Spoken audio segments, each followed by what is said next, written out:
Patrones de diseño y principios SOLID. Bueno, el origen de estos principios SOLID básicamente es expuesto por unos autores como Robert C. Martin y Michael Fathers en un libro que se llama Desarrollo de Software Ágil, Principios, Patrones y Prácticas. SOLID está compuesto con unas letras que significan principio de responsabilidad única, principio de abierto cerrado, principio de sustitución Liskov es una autora, principio de segregación de interface y principio de inversión de dependencia. El principio de responsabilidad única, pues el autor plantea que a partir pues, de la idea de cohesión, entendiéndose que esta cohesión es como un grado que uno le da a que el contenido pues, de la clase o el módulo que uno está desarrollando se relacione entre sí. Cuando una clase pues tiene una sola razón para cambiar, es ahí donde se aplica o donde se cumple este principio. Y para tener una sola razón para cambiar, pues la clase debería tener una sola responsabilidad para así hacerla mantenible y extensible. Si un módulo en sentido genérico agrupa funcionalidades pues, muy dispersas, pues va a tener una cohesión baja, y si un módulo tiene una responsabilidad única va a tener una cohesión alta. El Open Close Principle es un principio donde plantean que pues, todas las entidades, clases, módulos, funciones que estemos desarrollando deben estar abiertas para la extensión, o sea, para los cambios en el futuro, pero cerradas para la modificación, es decir, que no tenga que yo afectar el código existente, porque cuando yo afecto el código existente, pues me tocaría que de nuevo crear o introducir pues, errores, hacer pruebas, revisar si el código no se ha roto, etcétera, etcétera.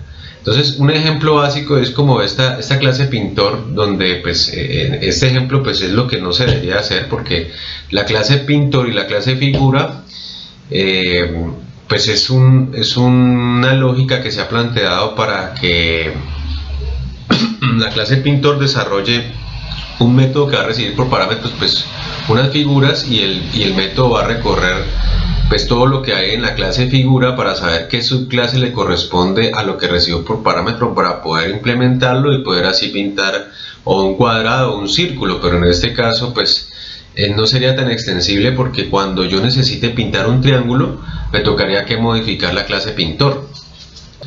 Para la solución en este momento a este problema pues se plantea es que el código debe consignarse es un método abstracto que se va a llamar pues pinta, sí, un método abstracto. Este método abstracto pues es una interface o está incluido dentro de una interface, y ahí cada clase pues lo va a poder implementar de tal manera que pues podríamos añadir nuevos tipos de figuras, como lo que hablaba ahorita del triángulo, sin que uno tenga que modificar el código que ya está escrito, para poder así cumplir este principio de Open Close. En el método de Liskov Substitution Principle es un método que es fundamental para todo el tema de construcción de sistemas orientados a objetos. En este caso tenemos un OBJ que es declarado de tipo T, y tenemos también un nuevo objeto, ¿sí? Sin tener que cambiar el tipo de clase, donde pues estamos extendiéndolo desde la clase T. En este caso sería la clase S extiende de la clase T.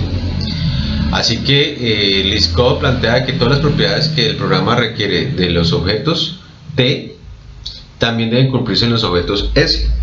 El principio ISP, Interface Segregation Principle, pues los clientes no deben ser forzados a depender de métodos que ellos no usan. Este principio pues básicamente o sea, todos los programadores tenemos el reto de que haya tener una funcionalidad más ágil.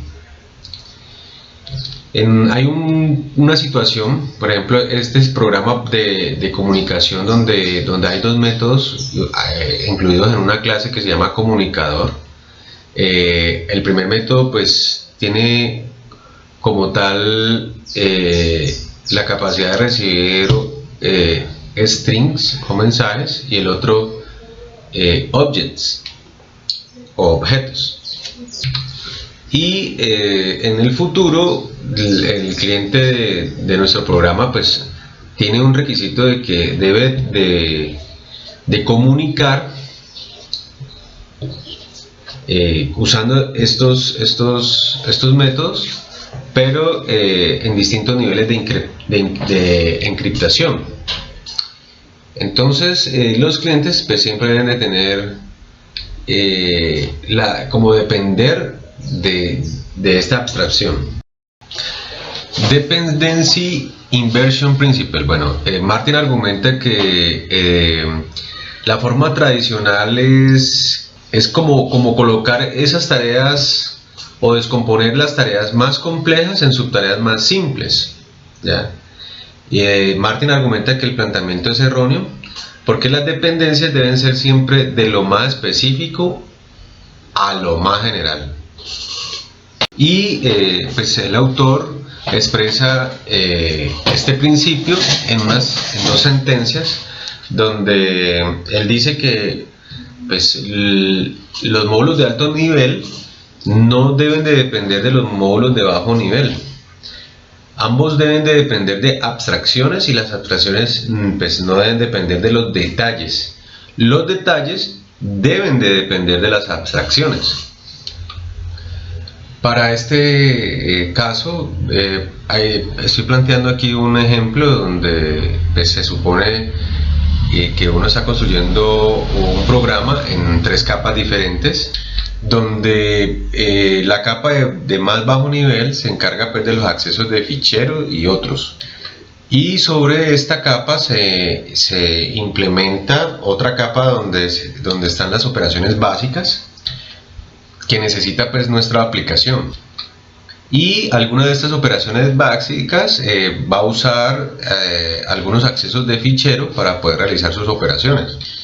Y sobre esta capa pues, de operaciones que está encima de la capa de acceso de ficheros se construye la capa de lógica del negocio, donde están pues, las reglas como tal de nuestro programa. Y en este caso, si las operaciones básicas necesitamos realizarle algún cambio, pues va a afectar la capa de la lógica de negocio, que es lo que no desearíamos, porque la lógica de negocio sería de alto nivel y la capa intermedia sería operaciones básicas y la capa de bajo nivel sería acceso a los ficheros. Y para solucionar esto, pues según el principio, nuestras operaciones deben de depender de abstracciones y no de implementaciones. Y como se puede observar, ahora pues la lógica de negocio tiene así una API de operaciones básicas que va a ser pues la abstracción. Lo mismo, operaciones básicas va a tener una API de acceso a ficheros que va a ser la abstracción de las operaciones básicas. Y de esta manera las capas de alto nivel no se van a implementar directamente, sino que se van a implementar a través de abstracciones. Patrones de diseño. Bueno, para conocer el origen o la historia, es sorprendente que esta no se origina en el mundo de la informática, sino en el mundo de la construcción de edificios. En 1977, Christopher Alexander pues escribe este libro que se llama A Pattern Language, Towns Building Construction. Y en este libro el señor Christopher Alexander, en vez de detallar bien todo el proceso de arquitectura de software, y en este caso pues identificar exactamente cuáles son los problemas que debe afrontar un trabajo de arquitectura. El libro plantea pues unos problemas que son esenciales, intemporales, y plantea su solución. Intenta formar un lenguaje interrelacionado, influencia relativamente pues en todo lo que es la arquitectura, y es un libro que ha influido mucho en el mundo de la programación. Bueno, como sabemos, el estudio de un lenguaje se deriva en tres áreas: el vocabulario, la gramática o morfología, o la forma individual de cada palabra, la sintaxis, que es la forma pues, de las construcciones,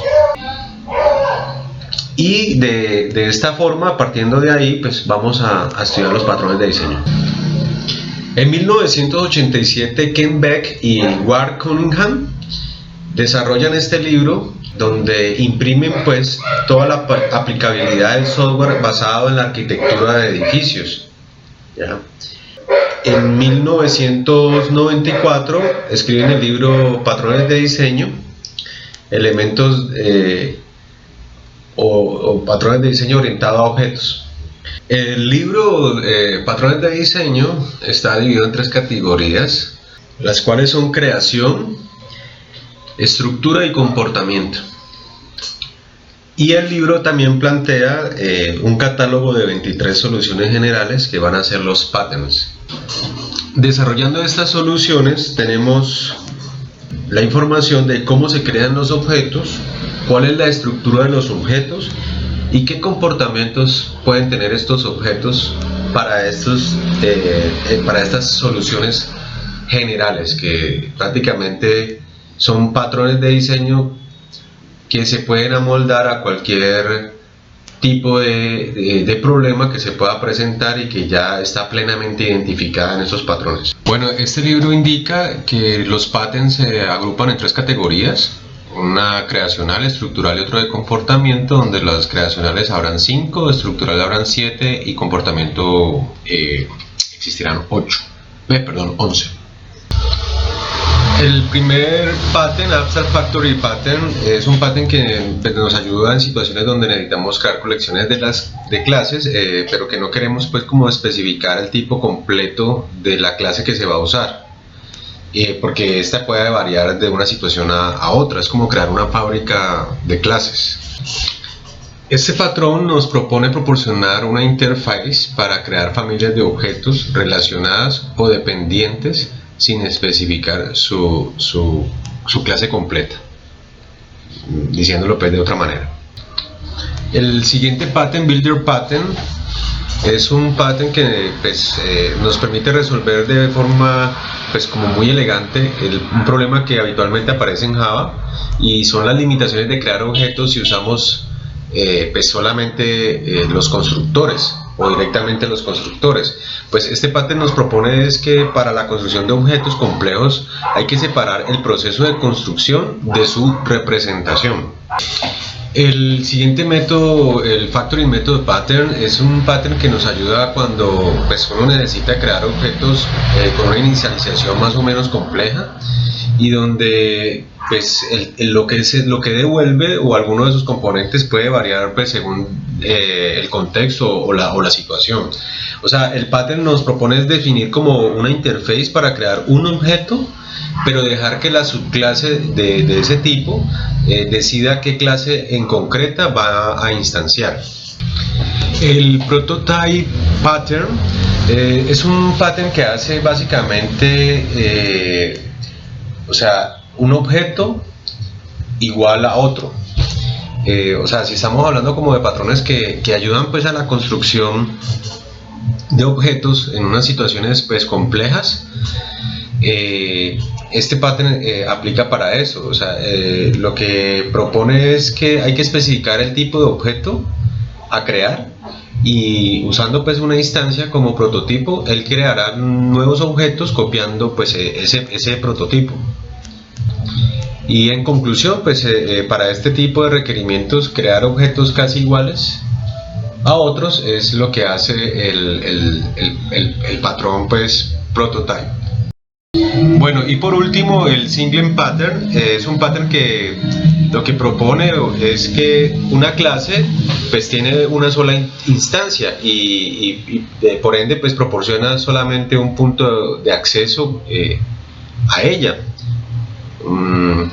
El Singlet Pattern es es muy sencillo, ¿sí? y básicamente pues el acceso global a ella depende de una sola instancia. Esto es precisamente cuando muchas veces nos encontramos con una clase que solo va a realizar bien su función y se creará solo un objeto de ese tipo. Bueno, yo creo que hasta ahí es el tema pues, de los patrones de diseño.